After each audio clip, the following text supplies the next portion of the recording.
Hello everyone, my name's Eva. My story is about becoming a superstar out of an ordinary teenage girl, and I really didn't want that. That wasn't my wish. But before we move on to the story, please subscribe to the channel. Click the bell button to never miss new videos. Okay, here we go. I was just an average, unremarkable 10th grade student. I had friends, I had fun, I studied, and I lived quite an ordinary and average life. Until my life turned upside down, and I did nothing for that at all. Well, it all happened in quite an unexpected way. My friends and I went on some excursion, like we were visiting some local sites in a neighboring city. Honestly, it was so boring that I wanted to sleep all the time. But at least I decided to take some selfies with these dull city sights in the background. And it turned out taking photos was kinda entertainment itself. Seriously, my friends and I were just trying to warm up with some coffee. Suddenly, one of my classmates noticed some guy was taking pictures of me, secretly, from afar, like a freaking spy. Well, there were only 3 of us there. The rest of our class and the teacher were somewhere else. This guy was not from our school, so we couldn't confuse him with someone from our school. So we rushed to him and demanded explanations. We said it was an invasion of privacy. It was a violation of our civil rights, and this guy could even go to jail for that. By the way, it was all Tina's idea. Her dad is a lawyer. But the guy didn't run away or apologize. For some reason, he looked at me in a very strange way and asked me for an autograph. He babbled something else while I was signing a napkin for him. It all looked ridiculous. He said something like how beautiful I was, how popular I was, and how he wanted to be like me. I mean, not being shy about anything and not being afraid of other people's opinion. Honestly, then I just thought this guy confused me with someone. My appearance was quite ordinary. Yeah, I can say I was kinda pretty, but I didn't have anything special. Maybe he mistook me for a kind of blogger or singer. These guys are growing like mushrooms after the rain nowadays. Almost anyone is a blogger now. Moreover, no one else watched me and asked me for some souvenirs that day. Time passed. Somehow I forgot about this story. I lived on my normal life.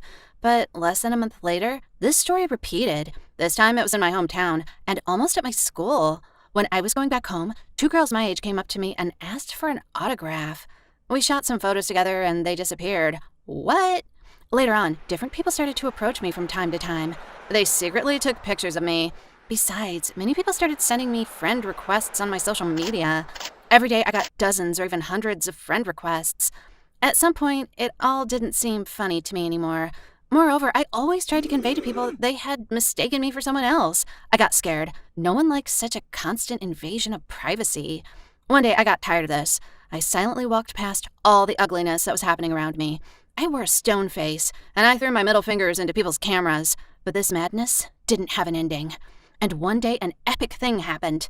I was next to my school. Suddenly, a nice guy approached me. He introduced himself and politely invited me for a cup of coffee. I liked the guy at once. Besides, he didn't try to tear off a piece of clothing or hair from me, or touch me, take a picture, ask for an autograph, or something else. He looked reasonable, nice, and kind. We even talked like good old friends. And that should have alerted me. In fact, all the girls now meet guys on social media. He just came up to me and easily introduced himself. What? For some reason, it didn't alert me. We were sitting in a cafe that was almost empty. We even managed to have a nice, ice-breaking chat while our tea and cookies were prepared. But as soon as the waitress left, this prince abruptly turned into a beast. He immediately confessed he didn't want to beat around the bush because I probably recognized him. I said I didn't. He nodded and said he had an offer for me. We could record a joint video and advertise each other. Or maybe, not a video, but at least an Instagram story or a photo. I abruptly refused him. He started insisting. By the end of our conversation, he looked so miserable and disgusted, and he was almost begging me for a video. I inhaled, exhaled, and I started yelling at him. I said everyone around was pranking me or something. I'm not famous. I'm not popular. I'm just an ordinary schoolgirl.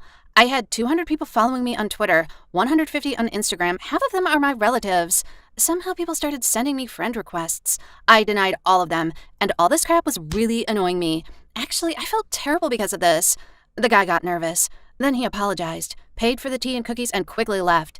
As for me, for the next 20 minutes, I was still sitting in that cafe trying to catch my breath. I was so pissed off. I naively thought that was the end of this circus. No, sir. From the corner of my eye, I saw the waitress shooting all my outrage on her phone. I was sure a couple of minutes later this video would be online. That means people would understand they were wrong, and they would no longer bother me. I am so stupid and naive. Thousands of strangers attacked my social media later. Thousands, Carl! Immediately. Twitter, Instagram, Facebook, everywhere. Someone even called me on the phone. It was a nightmare. You see, if I wanted to be popular, maybe all the circus would even please me. But I didn't, and I didn't understand why everyone was so interested in me. It scared me. Well, I decided to tell my mom everything. I thought no one else would help me. I even offered to my parents to move to another city because I was going crazy, or even move to another country. But my mom said I just shouldn't worry, because sometimes people do some stupid things. This explanation didn't make me feel better.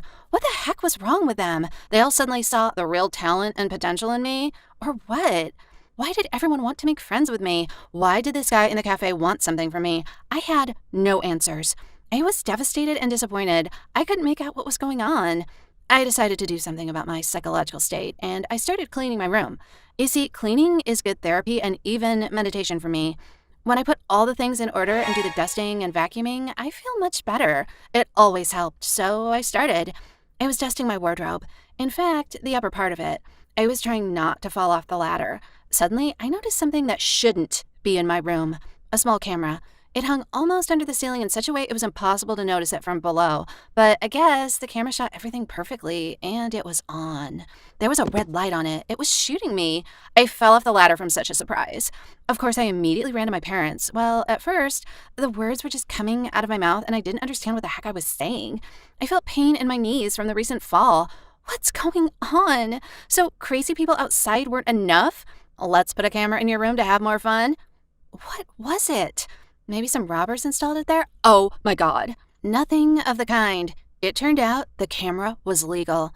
My dad said he installed it as part of the security system. Like, we had cameras all over the house. Of course, they were on as they were recording everything. It was all needed in case something happens while we were away.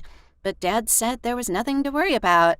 Anyway, these videos don't go anywhere. They're all stored in the cloud. I believed because there was nothing else I could do. Why should I distrust my parents, right? They seemed to be the most reasonable people in my current world. But no. As it turned out, you can't trust anyone. I was convinced of this the next day when Tina showed me a very interesting video on YouTube. With me. In this video, I was dancing to Mainskin in my pajamas with unicorns, singing along to myself in a comb microphone. And I was singing terribly, being out of tune. I don't know what scared me more, the fact that I definitely didn't shoot this, or the number of views. And likes and comments. And ta-da! Advertising. People in the comments even complained there was somehow too much advertising.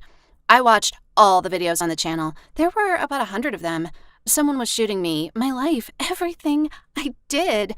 Then he uploaded it online. And it wasn't some slick videos with a beautiful picture and beautiful me. No, it looked more like a reality show. I was all in pimples wearing pajamas with masks and eye patches on my face and so on. For example, there was a wonderful video where I slept and drooled into my pillow. Например, там был And замечательный thousands ролик, of где я likes to сплю и it. пускаю I слюни saw в comments подушку. like И how cute I народу это was, нравилось. and that it was so cool, that I'm so natural and real, while all social media is overloaded with this fake beauty. Guys, I'm not a fool. By the quality of the video, its angle, I immediately guessed who was the director of this beautiful and apparently highly paid project. My parents. It was the same camera I found on my wardrobe. I just didn't know if it was just my dad's idea or if he made it up together with my mom. They lied to me all this time, looking straight into my eyes while I had totally no idea what was going on. The first thing I did when I came home was smash the camera. I didn't care that it was expensive. This was my personal life, and I didn't want to be posted online. Then, when I felt safe, I went to fight with my parents. I said that if I saw at least one more video on the channel, I would file an application in court. Despite the fact that they were my parents, I would ask the judge to deprive them of parental rights and pay me all the money they'd earned on my private life. I would move away from them and live with my grandma. I would forget them and never come back, and it would be all their fault. My parents tried to say something in their defense, like they needed money, they had hard times. Yeah, they were both involved. But I was so angry at them, I wouldn't listen. They promised not to take pictures of me secretly anymore. Then it turned out my parents had been without a permanent job for about 2 years. They were editing, posting, and answering subscribers all the time, and they earned a lot. Well, my dad was a creator and the producer. My mom was editing and posting videos. The reality show was their only source of income, and now it would be over. At first, I felt proud and independent, but after about 2 months without money, I came to my parents and said the show should continue. Yeah, choosing between honest poverty and fake popularity, I would choose the second option. But honestly, I still don't really like what's going on, but I'm a good daughter, and frankly, I love money. My parents started sharing with me. It's nice when you see the balance on your card and feel delighted instead of counting pennies and choosing what to buy. I always have money for a movie, goodies, and a new blouse, so it's not difficult for me to make some faces at the camera, especially since now I know for sure I'm being shot. Guys, what would you do in my place? Would you agree to become popular in that way? Write your opinions in the comments section. Don't forget to like the video and share your stories how you became popular out of the blue. Or maybe, have you ever been shot without your consent? I'd be happy to read your answers. See you around, guys. Bye.